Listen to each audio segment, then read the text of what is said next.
এই ধান 95 লাল স্বর্ণার মতো সেম লাল স্বর্ণা, যেটা একদম এক সুন্দরভাবে সমানভাবে বের হয়েছে। এত সুন্দর বের হয়েছে। ধানের জীবনকাল কিন্তু 125 দিন।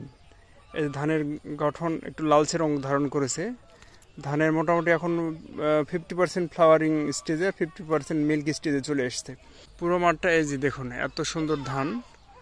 আমরা এটা কেটে এখন আজকে অক্টোবরের 14 তারিখ, অর্থাৎ আমরা আর মোটামুটি 20-25 দিনের মধ্যে ধান কেটে ফেলবো। তারপর অনায়াসে সরিষা চাষ করা যাবে এখানে। এই ধানটির মূল লক্ষ্য উদ্দেশ্য হলো স্বর্ণা ধানের অনুরূপ, এবং ধানটি কেটে আমরা অনায়াসে রবি শস্য গম, সরিষা, ভুট্টা চাষ করে আমরা 2 ফসলি জমিকে 3 ফসলিতে রূপান্তরিত করতে পারবো। ধানের শীষের গঠন প্রকৃতি অনেক ভালো, এবং আগাম পাকার কারণে রোগবালাই পোকামাকড় তুলনামূলক কম লাগবে। ফলন আশা করা যায় 20 মনের কাছাকাছি আশা করা যায়।